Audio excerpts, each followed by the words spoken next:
Galera, bom dia, boa tarde, boa noite, boa madrugada. Meu nome é Sidney Martins, professor de língua portuguesa aqui do LAC Concursos, o maior site de videoaulas do Brasil, quiçá das Américas. Então vamos parar de enrolação, vamos direto ao ponto. Hoje, a nossa primeira aula, nós vamos trabalhar a parte de classes gramaticais. Qual é o intuito? O intuito é o seguinte: em toda prova de concurso público, você tem normalmente 40%, 30% de análise textual e 60% ou 70% de análise gramatical. Então, você tem de estudar gramática. Detalhe, para você conseguir fazer uma análise textual, antes você tem de fazer uma análise gramatical. E quando a gente pega esse conteúdo gramático e pergunta, por exemplo, para um aluno qual é a matéria que mais cai, ele, sem sombra de dúvida, já responde: é a análise sintática. Só que o avaliador, espertamente, sabe que você aprendeu de forma equivocada na escola. Então, ele vai colocar um termo com preposição, por exemplo, e vai pedir a função sintática, porque ele sabe que você vai responder objeto indireto. Mas, na verdade, a análise nunca foi sintática, ela sempre foi morfossintática. Então, eu primeiro tenho de ver a quem aquele termo está ligado morfologicamente, a quem ele está ligado gramaticalmente, para aí sim poder classificar sintaticamente. Tanto é que um termo com preposição sempre tem, dentre as opções, objeto indireto e complemento nominal. Por quê? Porque o objeto indireto sempre tem preposição, assim como o complemento nominal também sempre tem preposição. Mas se o aluno se ligar que o objeto indireto está ligado a um verbo, e detalhe, não é qualquer verbo, é um verbo transitivo indireto, e o complemento nominal está ligado a um nome, não já facilitou a vida? Já, não já? Então é o seguinte, hoje a gente vai procurar trabalhar uma base. É claro que eu vou mencionar alguns assuntos, alguns conteúdos, que aí você vai ficar assim: caramba, Sidney, e aí? Você não vai falar sobre isso de forma mais aprofundada? Não, porque ainda não chegou o momento. Você vai aprender quando chegar o momento.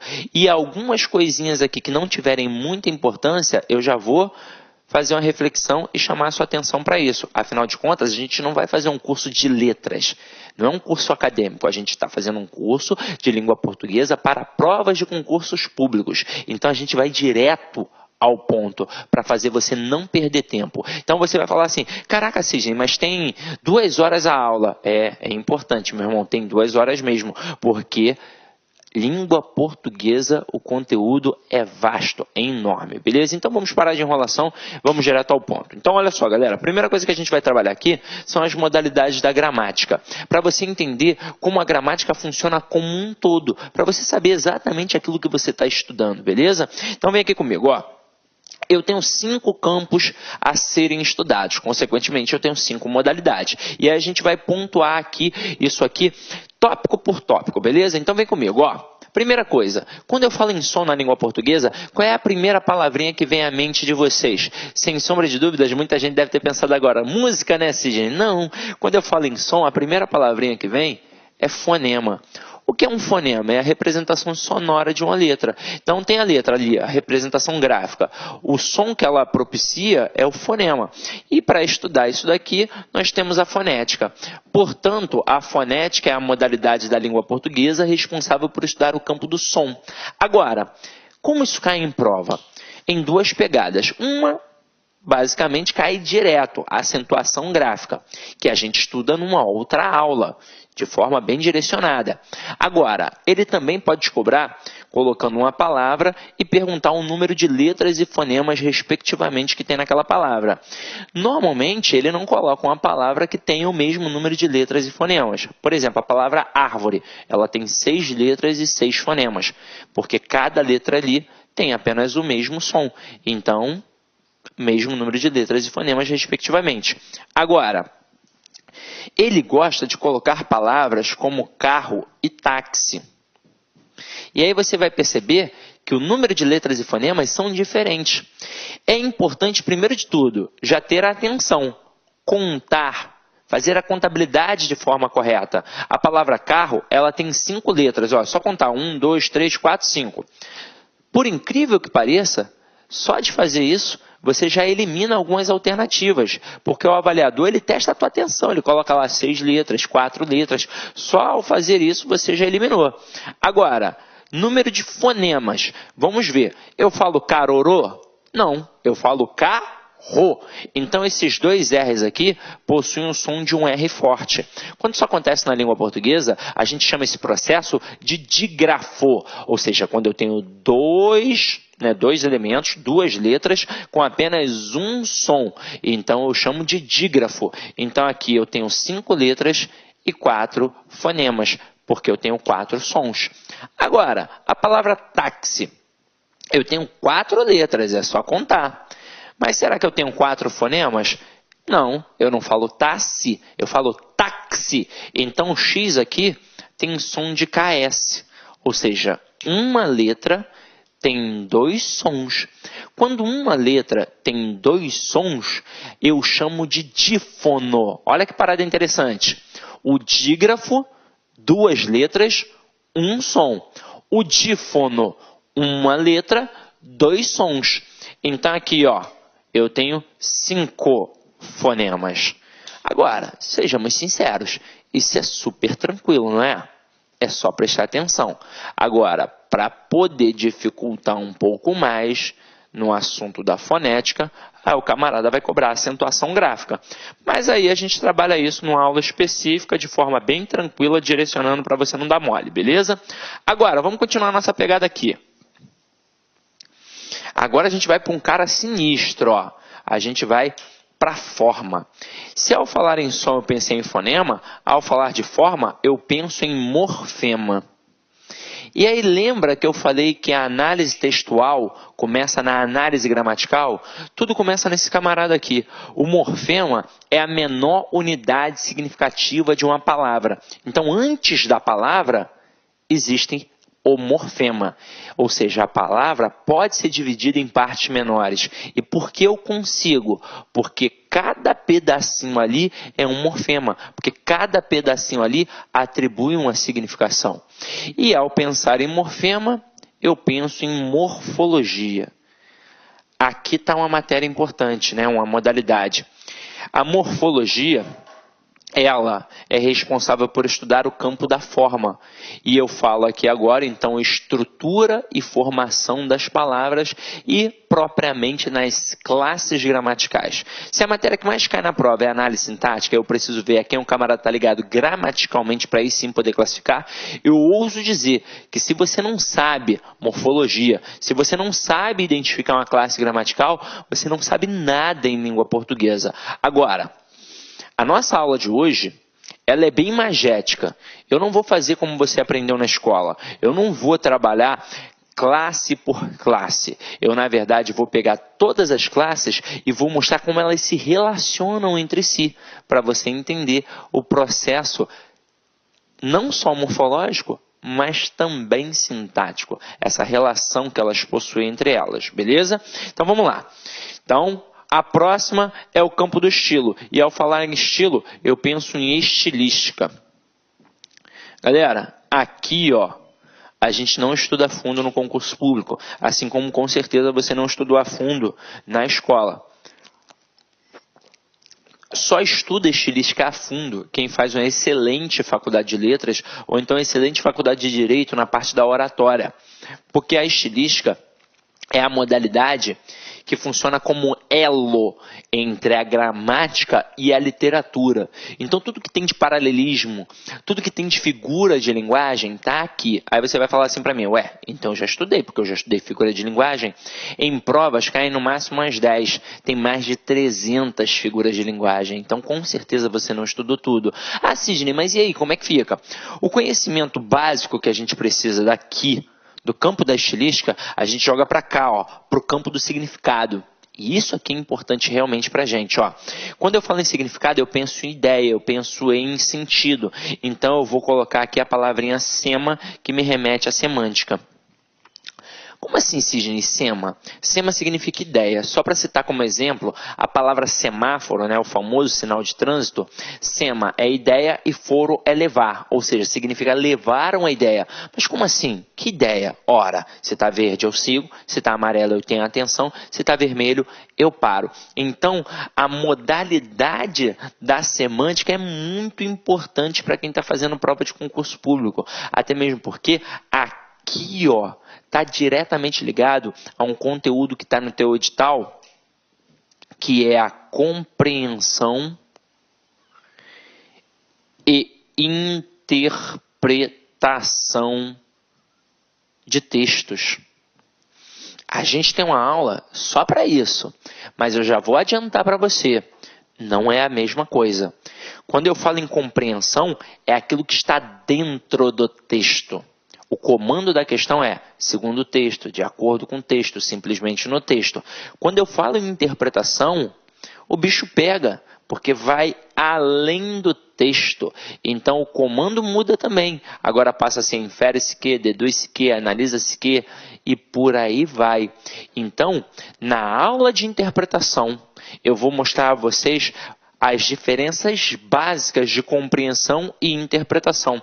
Até mesmo porque, para fazer uma questão de compreensão, qualquer um que está agora assistindo a esta aula consegue fazer. Afinal de contas, basta ser alfabetizado, porque a resposta está dentro do texto. É só ter calma e atenção. Agora, quando eu falo em interpretação, aí o bicho pega, né? Porque vai exigir conhecimento de mundo. Quanto maior o teu conhecimento de mundo, maior a tua capacidade interpretativa. Então tem sim de ter lido bons livros, de ter visto bons filmes, de ter escutado boa música, idade conta, viagens conta, tudo isso vai contar. Aí você vai falar, pô, então tô ferrado, porque eu só vejo Sessão da Tarde, escuto a Anitta, mas para sua sorte, as questões de concurso são, na maioria das vezes, de compreensão. E quando são de interpretação, são questões muito tranquilas, que você vai ter assim, com certeza, o texto ainda como base. Então, se você trabalhar estratégias que a gente ensina aqui, com certeza vai dar certo. Só que ainda não é um momento, né? É para a aula de compreensão e de interpretação. Só chamei a atenção para a importância desta modalidade. Agora, e quando eu falo em relacionamento? Eu penso automaticamente em função sintática. E ao pensar em função sintática, eu penso em sintaxe. E a sintaxe mesmo, tá, galera? Com som de 2 S's, porque é um termo que já existia antes de vir para a gramática. É um termo militarizado. Quem é militar da antiga, com certeza vai lembrar. A sintaxe é a reunião de grupamento. Ou seja, era um momento em que a galera definia quem ia cuidar do material bélico, quem ia cuidar da arrumação, quem ia cuidar da limpeza, quem ia cuidar da cozinha. Então, reunião é ou não é um intervalo de tempo para as pessoas se relacionarem? Então, nada mais justo que chamar de sintaxe a modalidade que estuda o campo do relacionamento. E por que o campo do relacionamento? Porque eu nunca classifico sintaticamente. Eu sempre vejo a quem o camarada está ligado morfologicamente, a quem ele está relacionado morfologicamente, para aí sim poder classificar sintaticamente. Então, galera, definição agora. Dessas 5 modalidades, 3 são extremamente importantes para nós. Primeira, morfologia. É a base da gramática. Se eu não sei morfologia, eu não sei nada. Ah, sim, eu pensei que fosse a fonética. Não, não é. A fonética é muito importante quando você é criança, que você ainda precisa saber como pronunciar determinadas palavras. Tanto é que um estrangeiro, quando vem para o Brasil, ele tem de primeiro aprender fonética. Quando você vai aprender uma língua estrangeira, você tem de primeiro aprender fonética. Você não vai trabalhar a gramática da língua. Afinal de contas, se você ainda não sabe a pronúncia, de nada adianta apenas trabalhar a gramática da língua, né? A estrutura morfológica e sintática. Agora, para gente que já sabe pronunciar, o mais importante agora é a morfologia, porque fonética você já sabe. Essa é a verdade. Agora, passada a morfologia, a semântica também é muito importante. Afinal de contas, é a parte primordial da análise textual. E para finalizar aqui, ó, a sintaxe, que no final das contas é a matéria que mais cai na prova do concurso público. Detalhe, porque as 3 são importantes, não só para quem faz concurso público, mas quem estuda a língua portuguesa. As 3 caminham juntas sempre. E o camarada já pode te derrubar numa pegadinha só utilizando isso, ó. Quer ver? Bota uma frase simples, ó. Jocrete quebrou uma mesa. Aí o cara destaca a palavra Jocrete e pergunta qual é a função morfológica. E na letra A, de sacanagem, ele coloca sujeito. Aí o aluno desatento, nesse primeiro momento, vai pensar assim, ué, Foi a Jocrete que quebrou. Então ela praticou a ação, a Jocrete é o sujeito, né, Cisne? Aí vem cá e marca, ó. Agora, ele não perguntou a função sintática, ele perguntou a função morfológica. Então, Jocrete, morfologicamente, é um substantivo. Sintaticamente, é um sujeito. E você tem de prestar atenção nisso. Então, na prova, olha o que o camarada pode trabalhar em relação à função. Normalmente, quando aparece a palavra função, a gente pensa logo em função sintática, porque era isso que a gente fazia na escola. Mas o camarada pode cobrar função morfológica, função semântica e função sintática. Olha que momento importante da aula. Quando o cara te cobra função morfológica, ele quer saber qual é a classe gramatical. Então, ó, no universo ali das classes gramaticais, ele quer saber o que é. Se é substantivo, se é adjetivo, se é pronome, se é advérbio e por aí vai. Agora, perguntou função semântica, ele quer saber qual é o sentido. E aí não adianta, né? Nós temos N possibilidades, vai depender do contexto, porque pode ser qualquer coisa. Agora, quando o cara cobra a função sintática, ele quer saber sobre os termos da oração. Então ele quer saber se é sujeito, se é predicado, se é objeto direto, objeto indireto, adjunto adverbial, adjunto adnominal e por aí vai. Aí você vai falar, caraca, não vou aprender isso nunca, estou ferrado, é muita coisa. Então se liga só. Eu hoje vou mostrar para vocês a importância dessa análise morfológica, a importância da identificação da classe gramatical. Porque isso aqui é um percurso de 100%. Mas se você consegue identificar a classe gramatical, você já percorreu 70% do trajeto. Então, depois analisar semanticamente, sintaticamente, vai ficar muito mais fácil. Tranquilo? Agora, o que eu vou falar aqui com vocês? A aula de hoje é extremamente imagética. Então, preste atenção, aproveita que é uma videoaula e aí você primeiro olha, depois você volta, veja de novo e anota. Ou então, Cisne, mas eu gosto de anotar na mesma hora. Mas cuidado com isso, para não perder as informações. Ainda bem que não é uma aula presencial, né? Porque na aula presencial, às vezes, você para anotar, perde uma informação importante. Aqui você pode voltar quantas vezes quiser mesmo, né? Então, vamos lá, ó. Posso apagar? Posso, né? Então vamos lá.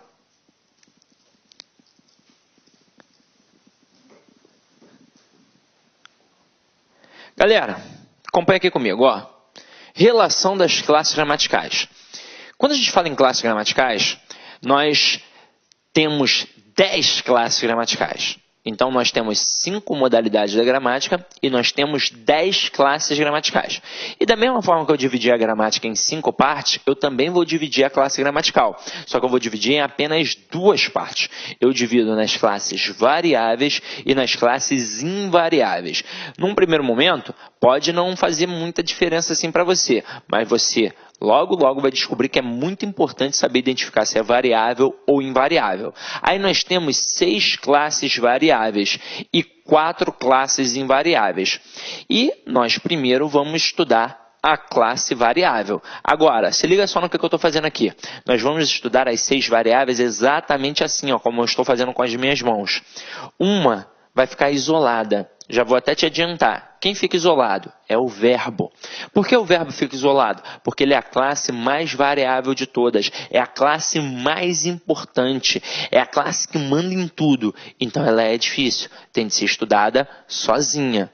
Por isso ela fica isolada. Agora as outras 5, elas trabalham num processo conjunto. Uma vai ficar aqui no meio mandando e as outras 4 na sua periferia, só obedecendo. Então vamos primeiro começar com essas 5 aqui. Então venha comigo, ó, presta atenção. Eu já dividi as 5. Eu só vou mostrar como elas se relacionam entre elas. Então olha aqui. A primeira classe que a gente vai olhar é o substantivo, que é a classe responsável pelo nome. Como assim? Ela é uma classe responsável por nomear os seres e as coisas. Então, ó, os seres e as coisas. Qualquer ser ou qualquer coisa, a gente só dá esse nome porque, na verdade, a gente tem um substantivo. Agora, mais importante do que nomear os seres e as coisas, para a prova do concurso público, o substantivo é sempre um termo determinado. E o que significa dizer que um termo é determinado? Significa dizer que ele é sempre núcleo. Então, o substantivo é núcleo de qualquer estrutura nominal. E aí se liga só nessa. Esse quadrinho aqui que eu vou mostrar para vocês agora é a base para você entender futuramente aulas de concordância verbal e de concordância nominal. Afinal de contas, na escola, você aprendeu, por exemplo, falando da concordância verbal, que é a relação entre o verbo e o sujeito. E aí o avaliador já se aproveita, né? Já derruba o candidato, porque ele coloca uma frase grande demais, várias palavras dentro do sujeito, várias palavras no plural e deixa o verbo no plural. E aí você não vai estranhar, vai achar que está certo. Mas, na verdade, o verbo não concorda com o sujeito como um todo. Ele concorda apenas com o núcleo do sujeito. E quem sempre vai ser o núcleo do sujeito? O substantivo sem preposição. Então, por mais que tenhamos várias palavras no plural, se o núcleo estiver no singular, o verbo tem de ficar no singular. Então, olha a importância. E o substantivo, ele não é só o núcleo do sujeito. Ele é, na verdade, o núcleo de qualquer estrutura nominal. Ele é o núcleo do sujeito, do objeto direto, do objeto indireto, do complemento nominal, do aposto e por aí vai. Agora, entender isso aqui vai fazer você também entender a concordância nominal. A concordância nominal está lá na gramática, ó, é a relação entre o nome e os seus determinantes. Então, ora, se o substantivo é o determinado, quem o acompanha é determinante. Então, ele manda e o resto obedece. O que isso significa? Se ele está no singular, o resto fica no singular. Se ele está no plural, o resto fica no plural. Se ele está no masculino, o resto fica no masculino. Se ele está no feminino, o resto fica no feminino. E por aí vai. Entendeu? Agora, vamos continuar nossa pegada. Quem é que trabalha em prol da ordem, da quantidade, da fração e por aí vai? Quem é que indica tudo isso? É o numeral. Agora, nós não temos por que perder tempo com o numeral, porque isso não cai em prova, praticamente não cai em prova. Então, por que você vai perder seu tempo se é um assunto galho fraco? Então, não tem porquê. Então, deixa o numeral para lá. Agora vem aqui comigo. Adjetivo. Adjetivo é importante. O adjetivo, ele indica semanticamente a característica. E na hora que eu falei do adjetivo, você deve ter pensado, caramba, é importante mesmo, porque na hora que você falou da concordância nominal, eu só pensei em substantivo e adjetivo. Na verdade, a concordância nominal se dá entre esses 5 elementos aqui sempre. Mas a gente pensa muito em substantivo e adjetivo porque da mesma forma que eu tenho substantivo composto, eu também tenho adjetivo composto. E tem muita relação de concordância do adjetivo com o substantivo nas provas de concurso público. Detalhe, esse cara aqui, o adjetivo, ele também é um excelente ferramenta para mostrar o quanto a análise é morfossintática. Porque se você identificar que o cara é gramaticalmente um adjetivo, você vai perceber que sintaticamente ele só pode ter 2 funções. Ou ele é um adjunto adnominal, ou ele é um predicativo. Que depois eu vou mostrar para vocês como é que funciona. Mas não é o momento agora ainda, beleza?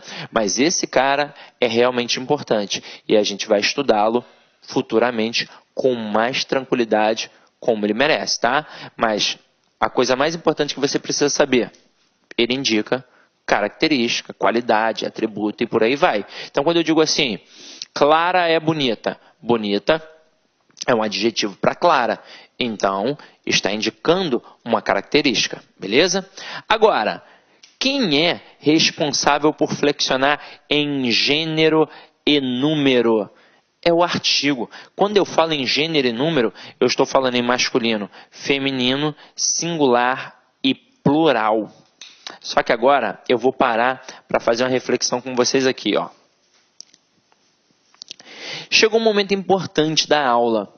O artigo, normalmente, não tem a devida importância que merece. Só que eu vou te dar essa importância agora, ó. Normalmente, até em gramáticas para concurso público, o artigo é colocado de lado, assim como o numeral é colocado de lado. mas o artigo não pode ser colocado de lado, porque além de flexionar em gênero e número, ele tem outras duas importantíssimas funções para a prova de concurso público. Ele sozinho, no universo dessas 10 classes gramaticais, ele é capaz de modificar qualquer outra classe gramatical. Na verdade, ele é capaz de substantivar qualquer outra classe gramatical. E ele sozinho é capaz de me mostrar se um elemento é conhecido ou desconhecido no universo do texto. Então, ele já entra na seara da interpretação. Então, vem aqui comigo para ver como é que funciona. A primeira coisa, ó, artigo. Ele flexiona em gênero e número. Quando a gente fala em gênero, eu falo em masculino e feminino. Quando eu falo em número, eu falo em singular e plural. Primeira coisa, a gente já vai definir algo importante aqui. Quem é o coringa do gênero? Ou seja, quem é que manda? É o feminino ou é o masculino? É o masculino. O que isso significa? Vamos supor que aqui fosse uma sala presencial. E tivessem mais ou menos umas 100 mulheres. Apenas. Eu diria bom dia, boa tarde, boa noite. Alunas. Agora, se fossem 99 mulheres e um homem, eu diria bom dia, boa tarde, boa noite, alunos. Por quê? Porque basta um elemento masculino para mandar na estrutura da concordância aí. Ah, mas isso é injusto, isso é machismo? Não, isso é na língua, né, gente? Pô, na vida, a mulherada já manda, né, em casa, então, poxa, na língua portuguesa é o masculino. Agora, qual é o coringa do número? É o singular. Sabe o que significa? Quando eu ficar na dúvida se um termo é variável ou invariável, é só pensar nisso. Se a palavra só pode ficar no masculino e só pode ficar no singular, significa que ela é invariável. Agora, a partir do momento que eu posso jogá-la para o feminino, ou então que eu possa jogá-la para o plural, eu já modifiquei. Então, eu tenho a classe variável, ok? Agora, vamos definir outra coisa. Quando eu falo em artigo, ele tem uma classificação, que são só duas etapas. Eu tenho o artigo definido e eu tenho o artigo indefinido. Como isso funciona? O artigo definido, você pode até anotar aí agora, ó. Ele serve para falar de pessoa ou coisa conhecida no universo do texto. Então, o elemento conhecido. E o artigo indefinido, ele serve para falar de pessoa ou coisa desconhecida no universo do texto. Então, aqui, ó, desconhecido. Vamos entender como é que isso funciona na prática. Então, imagina o seguinte. Imagina que esse cara aqui é o Joanildo. E ele vai entrar pela primeira vez no universo do texto. Se ele vai entrar pela primeira vez no universo do texto, ele é um elemento desconhecido. Então, eu vou falar assim, ó. Eu tenho um aluno que está de blusa preta. Beleza? Então, como entrou pela primeira vez, eu usei um artigo indefinido. Agora, a partir do momento que ele aparecer pela segunda vez, ele já passa a ser o quê? Conhecido. Então, agora o Joanildo vai aparecer pela segunda vez. Então, eu digo assim, ó. O aluno que está de blusa preta está de calça jeans também. Então, primeira vez que apareceu, eu usei um artigo indefinido. Segunda vez, eu já usei um artigo definido. Então, a gente já mostra aqui agora que o artigo definido é quem? O, a, os, as. E os artigos indefinidos? Um, uma, uns, umas. Aí você vai falar assim para mim, ah, Sidney, mas eu sempre falo o sol, o mar e a lua, e você há de concordar comigo que são elementos conhecidos universalmente, não tem por que indefini-los. E aí você vai pensar assim, já sei, então toda vez que começar um texto, toda vez que começar uma frase, eu sempre vou usar o artigo indefinido, Sidney? Não. Vai depender da intencionalidade discursiva. E agora você já começa a entender que nada gramatical é à toa, assim como nada sintático. Tem sempre uma intenção. Afinal de contas, eu chamo de análise textual, mas eu chamo de análise gramatical e análise sintática. Se eu estou chamando de análise, eu já estou fazendo uma interpretação. Então acompanha aqui comigo, ó. Vou mostrar um exemplo aqui para vocês, ó. Um exemplo bacana.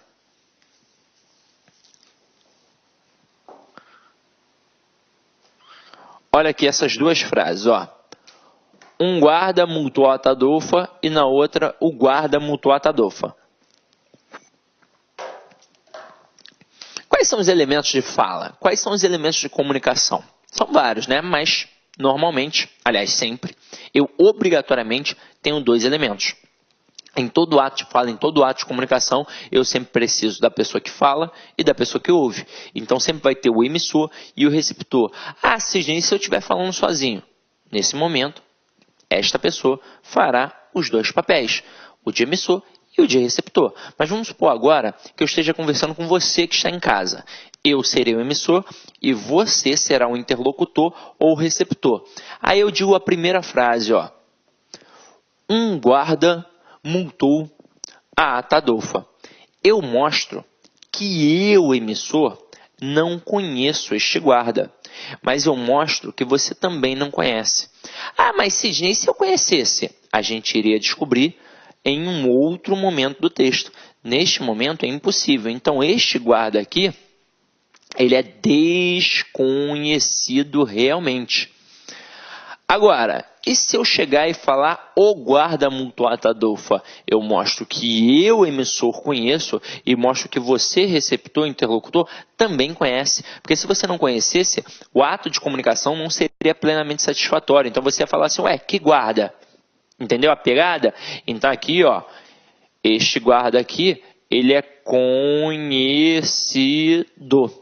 E a Tadolfa é a nossa conhecida. Agora, se liga. Isso aqui pode cair numa prova? Óbvio que pode. Já para te derrubar. O CESP facilmente pode cobrar estruturas como essa daqui, ó. Se liga só, ele poderia colocar assim, ó. Frases 1 e 2 são idênticas morfologicamente, sintaticamente e semanticamente. Certo ou errado? Errado. Agora, se ele fala assim, as duas frases são idênticas sintaticamente, certo. Se ele fala as duas frases são idênticas morfologicamente, certo. Agora, se ele fala que as duas são idênticas semanticamente, aí está errado. Detalhe, o que tornou a frase semanticamente diferente uma da outra foi a presença do artigo de forma diferente. E aí você observa, gramaticalmente é a mesma coisa, sintaticamente vai ser a mesma coisa, porque gramaticalmente é artigo, sintaticamente vai ser um adjunto adnominal, porque vai ser um termo que vai acompanhar aqui o nome. Agora, semanticamente é diferente, porque na frase 1 o guarda é desconhecido e na frase 2 o guarda é conhecido. Olha que questão ótima para cair numa prova. Agora volta ali comigo, ó.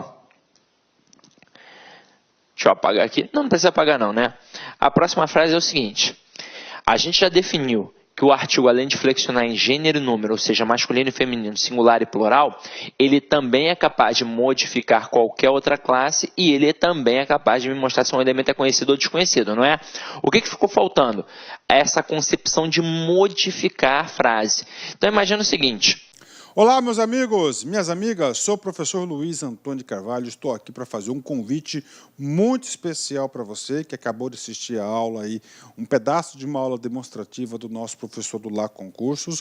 Nós aqui do Lá Concursos preparamos um super curso online, ponto a ponto do edital e super atualizado para o concurso da PM de São Paulo 2017, com um investimento com o melhor custo-benefício da internet, apenas 10 parcelas de R$ 25,00, você vai ter o nosso curso completo, são mais de 210 videoaulas exclusivas para você, com professores top de linha e principalmente com um projeto pedagógico diferenciado chamado de Personal Coach.